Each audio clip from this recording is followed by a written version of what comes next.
Welcome to chemistry care. आज हम class 10th का एक टॉपिक डिस्कस करने वाले हैं जो कि है आयनिक बॉन्ड या आयनिक बंध। आयनिक बॉन्ड या आयनिक बंध होता क्या है इसके बारे में हम देखेंगे। साथ ही साथ इसमें इसका डेफिनेशन क्या होगा, बॉन्डिंग किस प्रकार से होता है और इलेक्ट्रॉन किस प्रकार से एक एटम से दूसरे एटम में इलेक्ट्रॉन किस प्रकार से शिफ्ट होता है, बॉन्ड का फॉर्मेशन कैसे होता है, यह सारा प्रोसेस आज हम इस वीडियो लेक्चर के अंदर देखने वाले हैं। सबसे पहले हम समझें कि आयनिक बॉन्ड होता क्या है। तो ऐसे तत्व, डेफिनेशन यदि हम बोलें तो ऐसे तत्व जिनके बाह्यतम कोश में 8 से कम इलेक्ट्रॉन हो, उसमें हम हाइड्रोजन को छोड़ देते हैं, 8 से कम इलेक्ट्रॉन हो, वे क्या करते हैं अपना ऑक्टेट कंप्लीट करने के लिए, अष्टक पूरा करने के लिए, या हम बोल सकते हैं अक्रिय गैस विन्यास प्राप्त करने के लिए दूसरे तत्व से इलेक्ट्रॉन को ले सकते हैं या देते हैं अपना खुद का इलेक्ट्रॉन, या जनरली यदि मेटल होगा तो इलेक्ट्रॉन डोनेट कर देगा, नॉन मेटल होगा तो इलेक्ट्रॉन को क्या कर लेगा, एक्सेप्ट कर लेगा।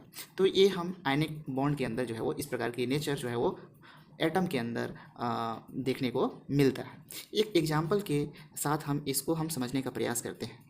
एक एग्जाम्पल ले लें, हम सोडियम क्लोराइड का फॉर्मेशन देख लें।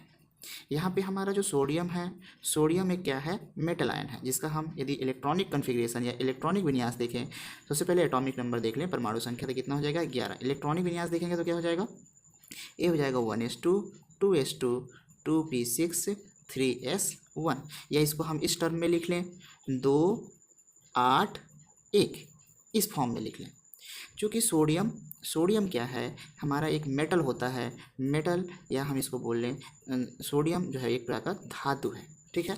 तो मेटल की जो नेचर होती है वह इलेक्ट्रॉन डोनेट करने की होती है। मेटल हमेशा इलेक्ट्रॉन डोनेट करने की टेंडेंसी मेटल के अंदर देखने को मिलता है। तो ऑक्टेट कंप्लीट करने के लिए सोडियम क्या करेगा, एक इलेक्ट्रॉन यदि डोनेट कर दे, इस एक इलेक्ट्रॉन को डोनेट कर दे तो सोडियम के बैलेंसी सेल में 8 इलेक्ट्रॉन होगा, और इसका इनर्ट गैस या अक्रिय गैस का जो इलेक्ट्रॉनिक विन्यास होगा 2 और 8 10, नियॉन का इलेक्ट्रॉनिक विन्यास जो है वो प्राप्त कर लेगा। वहीं यदि दूसरी ओर देखें, यदि सोडियम 7 इलेक्ट्रॉन गेन कर ले, 7 इलेक्ट्रॉन ग्रहण कर ले, तो 1 और 7 कितने हो जाएंगे 8, जो कि संभव नहीं है। क्यों संभव नहीं है, क्योंकि सोडियम का यदि हम एटॉमिक स्ट्रक्चर बनाएंगे तो उसमें हम देखते हैं केंद्र में होता है, केंद्र में नाभिक होता है, और नाभिक में क्या क्या होता है, प्रोटॉन और न्यूट्रॉन होता है, और बाहर में इलेक्ट्रॉन जो है वो नाभिक के चारों ओर बंद वृत्ताकार कक्षाओं में लगातार घूमते रहते हैं, चक्कर लगाते रहते हैं। अब यदि हम 7 इलेक्ट्रॉन ऐड करेंगे, जोड़ेंगे सोडियम में, तो नाभिक में जो है प्रोटॉन की संख्या तो उतना ही बना रहेगा, लेकिन बाहर में इलेक्ट्रॉन की संख्या कितना बढ़ जाएगा, 1 और 7 एक्स्ट्रा इलेक्ट्रॉन हमें ऐड करना पड़ेगा। तब ऐसी स्थिति में न्यूक्लियस में पॉजिटिव चार्ज कम हो जाएगा, बाहर में निगेटिव चार्ज ज़्यादा हो जाएगा। ऐसी स्थिति में हमारा जो एटम है वो बैलेंस नहीं हो पाएगा। इस वजह से सोडियम मेटल होने की वजह से वह अपने बैलेंसी सेल से एक इलेक्ट्रॉन डोनेट कर लेता है, और जैसे ही एक इलेक्ट्रॉन डोनेट करता है सोडियम के ऊपर एक पॉजिटिव चार्ज आता है, और यह पॉजिटिव चार्ज जब आएगा तो इसका इलेक्ट्रॉनिक कन्फिग्रेशन हो जाएगा 2 और 8। तो एक इनर्ट गैस का या अग्रिय गैस का इलेक्ट्रॉनिक विन्यास प्राप्त कर लेता है। वही हम बात कर लें, सोडियम से निकलने वाला जो एक इलेक्ट्रॉन होगा वह जो है क्लोरीन देख लें। यहाँ पे क्लोरीन का एटॉमिक नंबर 17 होता है, इलेक्ट्रॉनिक कन्फिग्रेशन हो जाएगा 1s2 2s2 2p6 3s2 3p, क्या हो जाएगा 5 to 7 हो जाएगा। ओके, ठीक है, ये इसका इलेक्ट्रॉनिक कन्फिग्रेशन हो जाएगा। इस टर्म में हम इसको लिख लें 2 8 और ये हो जाएगा 7। के कोष में कितने इलेक्ट्रॉन 2, एल कोष में कितने हो जाएंगे 8, और एम कोष जो बैलेंसी सेल होगा उसमें कितने इलेक्ट्रॉन दिख रहे हैं आपको, 7 इलेक्ट्रॉन दिख रहे हैं। चूँकि क्लोरीन एक नॉन मेटल है, ये क्या है, नॉन मेटल, और नॉन मेटल होने की वजह से सोडियम से निकलने वाला एक इलेक्ट्रॉन को ये क्या कर लेता है, गेन कर लेता है। जैसे सोडियम से निकलने वाला एक इलेक्ट्रॉन गेन करेगा तो सोडियम के बैलेंसी सेल में इलेक्ट्रॉन हो जाएगा 2 8 7 + 1 कितना हो जाएगा, फिर से 8 हो जाएगा। तो 2 8 और 8 इलेक्ट्रॉन जो है वो इसमें देखने को मिलेगा, 2 8 और 8 इलेक्ट्रॉन जो है हमें देखने को मिलता है। तो इस प्रकार से सोडियम जो है अपने बैलेंस सेल से, जो है 2 इलेक्ट्रॉन डोनेट कर देता है। इस प्रकार से हम स्ट्रक्चर बना के भी इसको एक्सप्लेन कर सकते हैं। सबसे पहले वाले कोष में सोडियम के लिए हम देखेंगे तो कितने इलेक्ट्रॉन हो जाएंगे 2, उसके बाद कितने हो जाएंगे 2 के बाद कितने हो जाएंगे अगले कोष में, के एल कोष में हो जाएंगे कितने 8 इलेक्ट्रॉन हो जाएंगे। और तीसरा जो कोष होगा वो होगा हमारा के एल एम कोष, और एम कोष में कितने इलेक्ट्रॉन देखने को मिलेगा 1। ये वही हम क्लोरीन के लिए बनाए, तो सेंटर में हो जाएगा, केंद्र में हो जाएगा नाभिक, नाभिक में प्रोटॉन और न्यूट्रॉन हो जाएगा और बाहर में इलेक्ट्रॉन जो है वो प्रेजेंट होगा। तो पहले कोष में कितने, 2 इलेक्ट्रॉन के कोष में, एल कोष में कितने इलेक्ट्रॉन, 8, ये 2 2 4 हो जाएगा, 2 6 और 2 8 इलेक्ट्रॉन हो गए। वहीं एम कोष की बात करें, बैलेंसी सेल एम कोष हो जाएगा और इसमें इलेक्ट्रॉन की संख्या कितने हो जाएंगे, 7 हो जाएंगे, 4 5 6 7।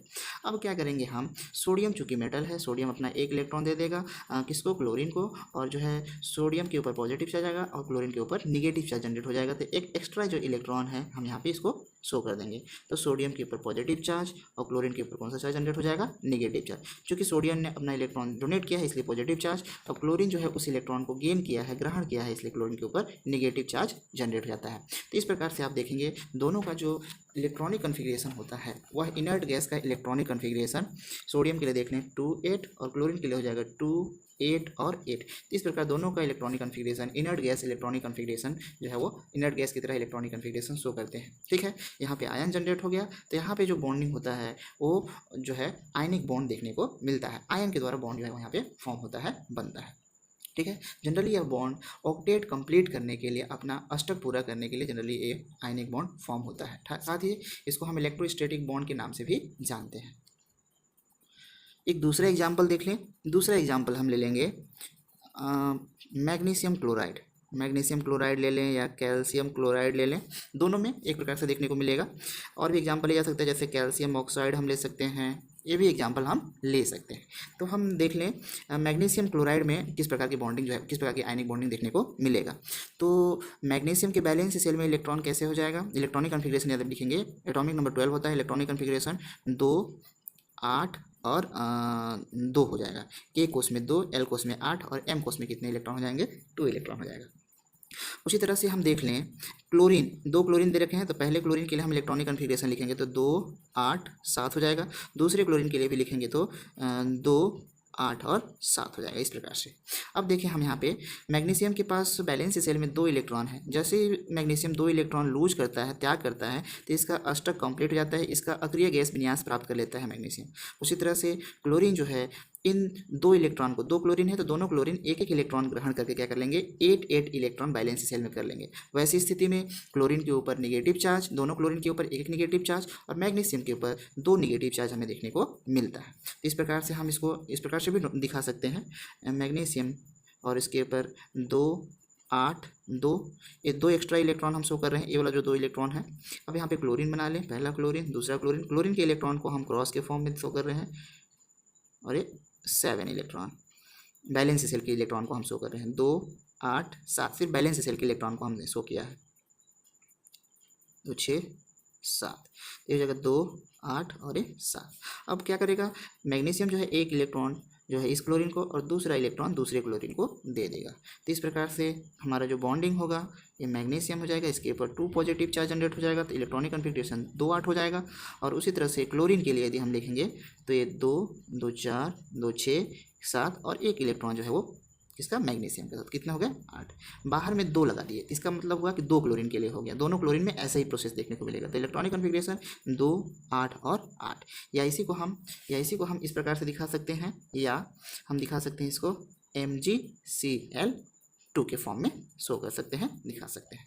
तो इस प्रकार यहाँ पे जो बॉन्ड बनेगा, मैग्नीशियम के ऊपर 2 पॉजिटिव, 2 क्लोरीन के ऊपर एक एक निगेटिव, मतलब 2 नेगेटिव हो जाएगा। तो इस प्रकार मैग्नीशियम और क्लोरीन के बीच बनने वाला जो बॉन्ड होगा वो कैसा हो जाएगा, आयनिक बॉन्ड जो है वो फॉर्म हो जाएगा, आयनिक बॉन्ड का निर्माण हो जाएगा। ठीक है, तो आप लोग आसानी से 2 एग्जाम्पल के द्वारा आप आयनिक बॉन्ड को आसानी से समझा होगा, ऐसा हम उम्मीद करते हैं। ठीक है स्टूडेंट, हम अगले वीडियो लेक्चर में कोवैलेंट बॉन्ड और जो दूसरे बॉन्ड होते हैं उसके बारे में हम डिस्कशन करेंगे। ठीक है, तो आज के लिए बस इतना ही। हमारे चैनल को सपोर्ट कीजिए, लाइक कीजिए, खूब प्यार दीजिए। Thank you.